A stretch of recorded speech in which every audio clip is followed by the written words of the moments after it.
Oi, pessoal, tudo bem? Como estão vocês? Espero que estejam todos bem. Vocês que estão acessando esse conteúdo aqui devem ter chegado em função do tema, né? Preparei para a gente uma apresentação sobre a holding.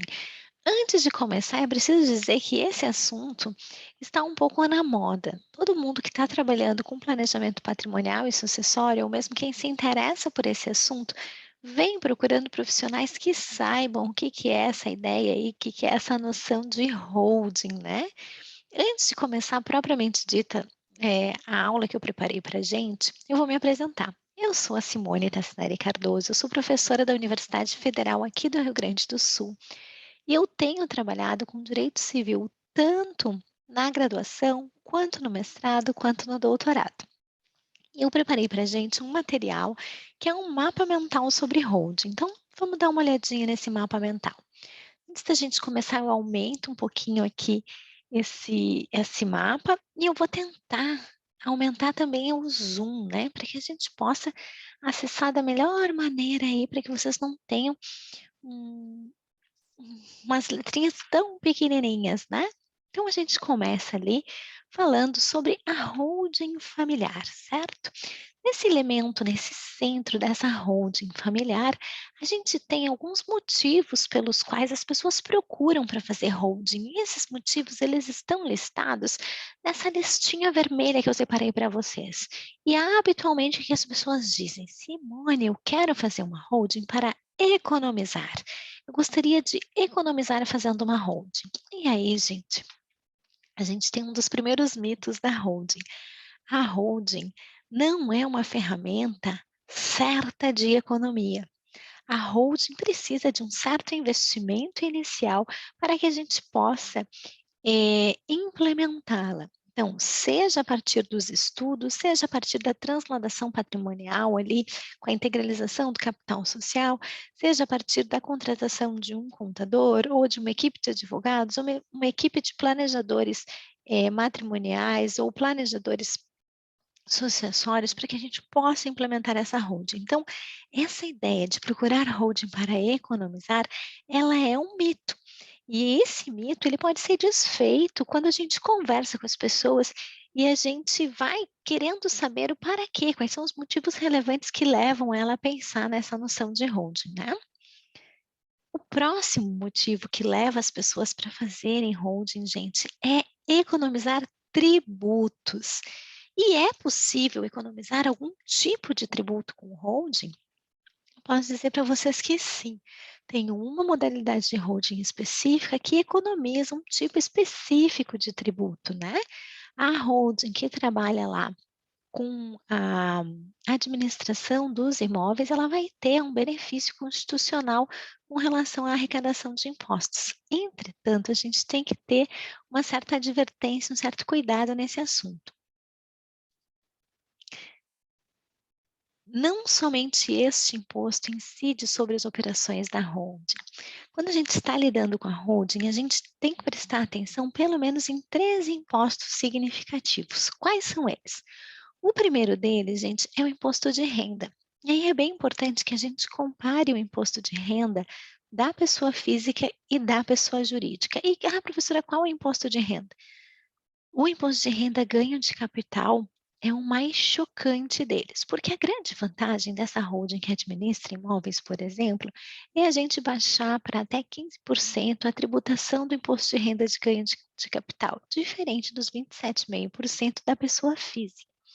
Entretanto, não é somente esse imposto que a gente tem incidência, porque a venda do próprio imóvel pode ser que, se nós não colocamos ele contabilmente no local correto, a gente tem aí uma incidência de tributo diferente. Eu vou deixar muito claro aqui que eu não sou tributarista, mas trabalhando com eles e recebendo essas informações deles, a gente aprende que a gente, além do imposto de renda de ganho de capital, a gente tem que prestar atenção no imposto de transmissão de bens imóveis. E esse imposto de transmissão de bens imóveis, a gente tem um precedente recente do Supremo que diz que na integralização do capital social, a gente não leva em consideração o valor declarado, o valor histórico, mas sim a gente vai precisar levar em consideração a efetiva diferença entre o que está declarado e o que ingressa efetivamente na sociedade.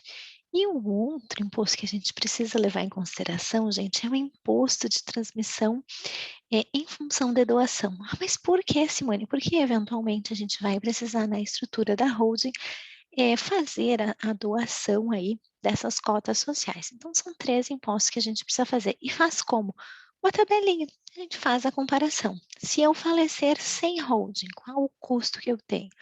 E se eu implemento uma holding, e essa holding tem uma determinada característica de ser uma holding pura, quais os impostos que vão incidir nesse meu patrimônio específico? E se essa holding for uma holding operacional administradora de imóveis, quais os impostos que vão incidir? E se essa casa que eu tenho há 50 anos está na minha família, ela se beneficia da tabela regressiva do imposto de renda. Será que se eu incorporá-la na holding, ela vai ter esse benefício? Ou será que eu perco esse benefício do CPF ali, da tabela regressiva? E além disso, a gente olha lá para o TCMD ou ITD em algumas unidades da federação para verificar se vale a pena fazer isso ou se vale a pena fazer via transmissão patrimonial por doação, não é mesmo? Dito isso, gente, qual é o terceiro elemento que leva as pessoas a procurar a holding, né? Eliminar o inventário. Aqui, gente, eu preciso dizer que nem todas as holdings eliminam o inventário. Apenas as holdings em que os planejadores patrimoniais ou planejadores sucessórios ficam sem bens, sem titularidade de bens, é capaz de eliminar inventário. E aí a gente tem que ter uma advertência muito grande nesse lugar, porque ficar sem o controle dos seus próprios bens pode significar ter o risco de precisar desses bens e não tê-los para saldar eventual necessidade. Eu tenho uma história para contar para vocês. Eu advogava uns 20 anos atrás, mais ou menos, e uma senhora me procurou com 87 anos de idade. E ela tinha que fazer um tratamento no quadril, com uma prótese super específica lá, que era uma prótese que, pela idade dela, ninguém no Brasil tinha interesse em fazer essa cirurgia, mas ela conseguiu nos Estados Unidos, uma médica, uma moça que tinha sido funcionária dela, vivia nos Estados Unidos e conseguiu para ela, então, esse acesso. E ela precisava vender a casa que ela tinha. Só que, 10 anos antes, ela tinha transmitido a casa para o filho e reservado apenas o usufruto da casa para si própria. E aí ela me procurou porque ela dizia assim: "Não, mas eu tenho a casa, eu quero vender a casa". E ela não tinha mais a casa. Quem era hoje o titular da casa era o filho. E é óbvio que o filho ia concordar, né, em vender para que a mãe pudesse fazer, então, a cirurgia da prótese de quadril. Eis que, de repente, o filho sim concorda, mas a nora dizia que não tinha nada a ver com esse assunto, que ela não ia assinar venda nenhuma, de casa nenhuma.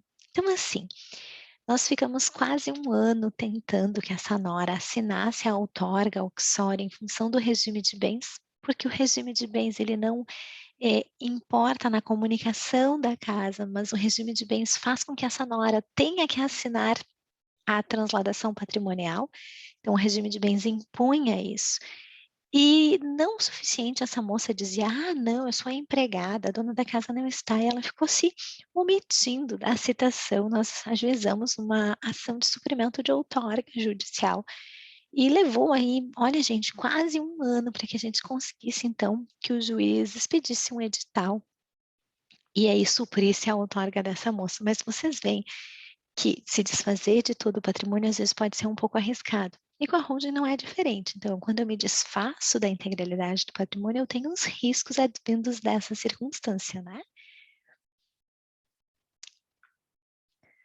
O próximo elemento, gente, que gera interesse na holding é a redução da complexidade administrativa. Essa redução da complexidade administrativa a gente até entende. Por quê? Às vezes, pessoas trabalham com um rendimento a partir de imóveis que estão todos no CPF das pessoas. E quando tu tem 60 apartamentos, ou que não sejam 60, que sejam 13, que sejam 10, que sejam 8 apartamentos, 8 bens imóveis alugados. Isso gera uma certa complexidade e precisa de uma certa profissionalização. Então, a holding ela pode te trazer essa necessidade de profissionalização e aí a possibilidade de reduzir a complexidade administrativa dessas questões, porque tu vai ter alguém para secretariar, alguém para cuidar do financeiro, alguém para cuidar das questões tributárias. E essa redução dessa complexidade administrativa, ela pode se dar, inclusive, a partir dos pactos parasociais que vão fazer combinados com relação à destinação desses bens e o que esses sócios desejam que seja feito, não é mesmo? Então, podemos aí fazer isso. Além disso, gente, nós temos ali pessoas que têm temas já anunciados, que são temas que tocam as famílias e as empresas. Essas pessoas são famílias que já são empresárias, são famílias que já têm empresas operacionais e já sabem manejar e gerir a vida familiar a partir da sociedade empresarial familiar. E por que que se indica ou por que que muitas pessoas dessa natureza procuram a holding? Porque é muito fácil que nós tenhamos a complexidade administrativa de uma sociedade que já existe sendo deslocada para uma estrutura organizacional de patrimônio, né? Então, a gente pode sim ter uma questão bem interessante para famílias que já sejam empresárias. Outro motivo, gente, que eu selecionei para a gente, não riam, tá? Não pode rir. É porque o meu colega fez. E aqui, gente, eu vou deixar muito claro uma coisa. O meu colega fez parece uma questão muito infantil, né? Mas eu quero deixar claro que não é. Nunca, nunca, nunca na carreira advocatícia de vocês e até mesmo acadêmica, vocês abram mão do benefício ou de perceber a força do grupo na vida de alguém. Então, vocês percebam que muitas pessoas têm necessariamente um grupo de pessoas que está acostumado a organizar um patrimônio via holding. Se isso for o caso de determinados grupos, há uma tendência fortíssima de que toda pessoa que venha integrar esse grupo também faça isso. Então, gente, se vocês encontrarem alguém que vem para vocês querendo fazer holding porque o colega fez, antes de descartar direto, não, não, isso aí não é para ti, etc e tal, analisem a situação específica, porque por vezes a força do grupo é tamanha que a pessoa não consegue sequer tomar uma decisão completamente liberada com relação ao seu próprio patrimônio. Ela percebe que aquilo seria o mais adequado a fazer porque todos estão fazendo isso. Vou contar mais uma história para vocês. Certa feita tinha um grupo de amigos que trabalhava que na realidade tinha um dos clubes aqui náuticos da minha cidade, a gente mora perto do rio, então tem alguns clubes náuticos. E nesse lugar, tinham muitas famílias que se dedicam para esses esportes de água e tal. E começou a virar moda essa questão de ter uma pessoa jurídica em alguma das ilhas que seguem o regime americano de distribuição de patrimônio sucessório.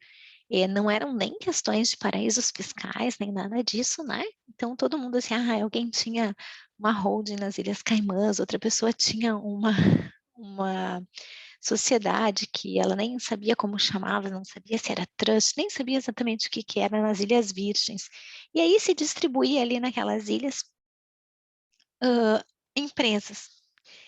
E curiosamente, cada pessoa que entrava se sentia parte do grupo fazendo, então, uma estrutura. E quem fazia esse serviço era a mesma pessoa sempre, sempre o mesmo advogado contratado, todo mundo contratava essa pessoa para fazer isso, porque todo mundo achava muito interessante ter, então, uma estrutura. O que que aconteceu, gente? Duas coisas em paralelo. Tivemos um falecimento de uma das esposas dessas pessoas que tinham, e aí a tal da complexidade administrativa com sucessão internacional tornou o inventário dela extremamente complexo, porque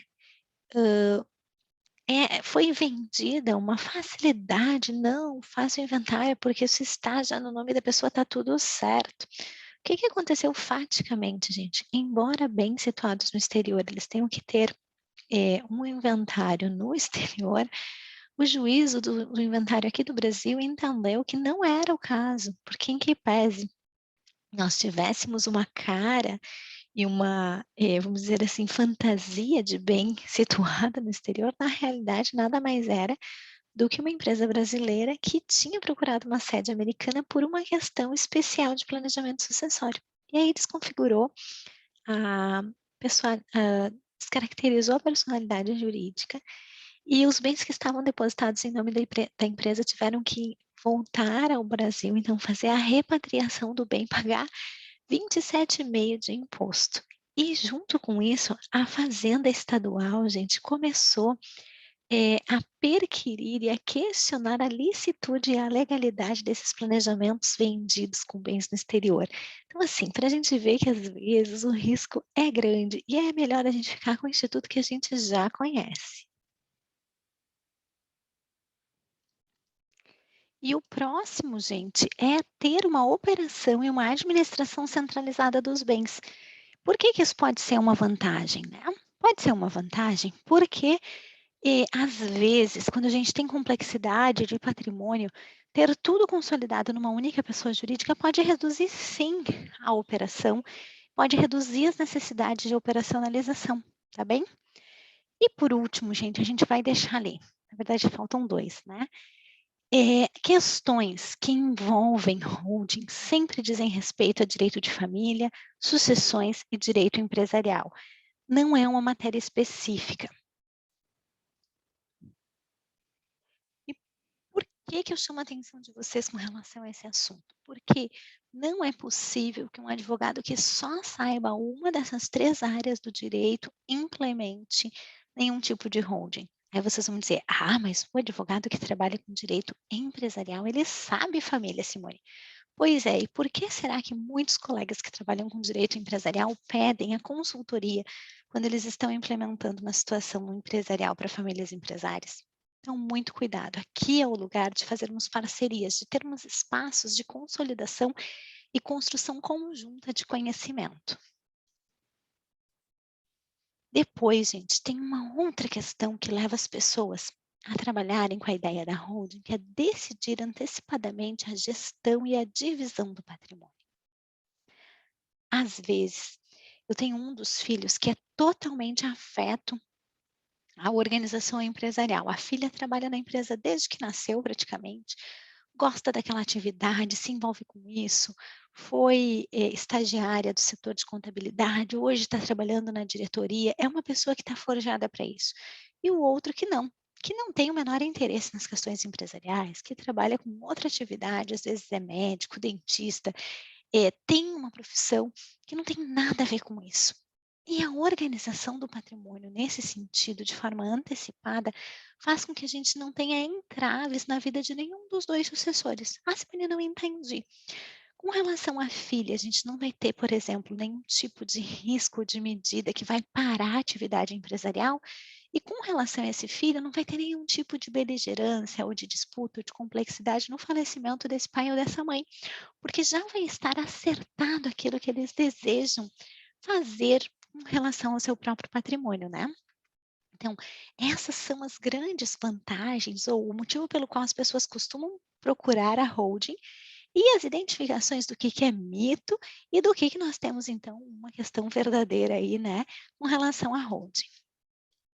Se vocês derem uma olhadinha nesse mapa mental, o que a gente tem mais que a gente pode aí estar trabalhando, né? A gente tem que perceber, quando a gente está trabalhando com a ideia de holding, a gente tem que perceber como é que a gente vai fazer a conexão dos bens da primeira para a segunda geração, desses planejadores para esses sucessores, porque a holding tem que servir para o planejamento patrimonial e sucessório para fazer a transladação patrimonial. Pode acontecer em vida ou pode acontecer no pós-mortem. E aí aqui, gente, eu tenho que ter alguns cuidados, né? Eu vou escolher se eu vou fazer isso em vida ou no pós-mortem, e aí aqui eu vou verificar as questões de integralização de capital social, vou verificar qual vai ser o ato de alienação em vida ou vou dizer que é depois do falecimento que vai transferir. E tenho decisões a tomar, certo? Qual vai ser a forma jurídica dessa holding? Vai transferir a gestão? Vai transferir a titularidade das cotas sociais ou de algum bem determinado? E aqui eu tenho que cuidar o quê? O regime de bens da primeira geração e também da segunda, e se tem alguma questão pessoal relevante. Como assim, Simone? Vou eu contar uma história de novo. Eu fiz recentemente uma assessoria para uma família que estava numa situação de um inventário e eles estavam numa situação ali de ter que optar de fazer um inventário judicial ou extrajudicial, meio que negociando um acordo, não sabiam muito bem o que seria. E aí, gente, qual era a grande questão deles? A viúva morava na casa de maior valor e era a casa da empresa. E aí, tinha um dos filhos do casamento anterior que queria exatamente essa casa. E aí começou-se uma questão ali relacionada às cotas, e aí o bem determinado, e quando o bem é da empresa, o bem não pertence mais à pessoa física, então ele é da empresa, então nenhum filho vai conseguir acessar aquele bem específico, salvo se tiver algum acordo de sócios que diga que vai ser dessa forma, que os haveres vão ser indenizados dessa maneira, então precisa articular isso. E aí, um colega disse para essa senhora que ela podia ficar muito tranquila, que ela tinha direito real de habitação. E não tem, gente. O direito real de habitação, lá do 1831, lá da regra do direito sucessório, ele vai incidir sobre bens do falecido. Bens da pessoa jurídica não têm incidência de direito real de habitação. Então, assim, se você tem questões de vulnerabilidade, por exemplo, pessoa com deficiência que precisa receber rendimento, a questão da moradia de alguém, você precisa tomar decisões antecipadas com relação a esses temas, tá bem? Para não se arrepender depois, não é mesmo? Depois disso, gente, a gente presta atenção nesse itemzinho verde aqui, né? Qual o regime tributário da pessoa física e da pessoa jurídica? Qual o regime tributário das transmissões? Cuido a capacidade aquisitiva dos filhos, se eles têm capacidade aquisitiva onerosa ou se isso é uma simulação, porque simulação é questão de nulidade absoluta que pode ser declarada a qualquer tempo, inclusive por qualquer interessado. E decido se vou tomar atos em vida ou pós-mortem. E aí, gente, eu listei uma quantidade de ferramentas. Óbvio que a gente não vai conseguir olhar para todas elas agora, uma vez que essa aulinha aqui é um pocket que foi encomendado só para despertar a vontade de vocês em ler as obras que a gente tem aí escritas, né? Então, tenho que posso usar um cardápio de ferramentas para esse assunto. Posso ter um ato de alienação permanente das cotas ou ações, né, a partir das cessões, das doações, da compra e venda. Posso ter a questão da reserva de usufruto, lembrando da cláusula de reversão, para que a gente, no falecimento de um filho, retorne o bem para o patrimônio dos doadores, se eles sobreviverem ao donatário. Tenho que lembrar aqui do regime de bens de quem recebe, certo? E depois que eu estruturei essa questão da holding, eu vou ter que prever, gente, um momento de revisão. Aí vocês vão dizer assim: ah, mas Simone, tu é exagerada, prevendo revisão, como assim? Que loucura é essa de prever revisão? Nenhum planejamento patrimonial, sucessório ou mesmo implementação de holding, ele se sustenta para sempre, gente. Ele é algo que é um filme e esse filme ele tem aplicabilidade num determinado momento, num determinado contexto, com determinada necessidade. Então, você pode prever ali um protocolo familiar com um momento de revisão. Você pode fazer um acordo de acionistas ou de cotistas para essa revisão. Você pode prever um negócio jurídico processual que tenha ali a previsão de mediação ou mesmo de arbitragem para as questões patrimoniais que não envolvam vulnerabilidades específicas nem incapacidades. Posso ter uma mediação pré-agendada para verificação se está tudo indo bem. Posso ter a implementação da governança familiar, da governança colaborativa ou da governança corporativa, certo? Então, eu posso ter todos esses instrumentos aí de gestão empresarial sustentando essas atividades. E aí, quais são as medidas de prevenção importantes ali que eu tenho que cuidar na implementação desse planejamento sucessório? Esse com holding ou qualquer um, gente. O falecimento no curso do processo, antes, durante ou depois, se alguém não terminar a implementação da holding e falecer, o que que acontece com o patrimônio? Eu tenho que ter essa ideia, porque as pessoas têm que saber se elas vão tomar providência agora ou não. Se acontecer um divórcio, uma dissolução de união estável, antes, durante e depois, o que que acontece? E se alguma das pessoas envolvidas nesse processo tiver uma incapacidade temporária ou definitiva? Eu sei que essa aulinha foi só um pocket para a gente ter aí o gostinho da leitura das obras, né.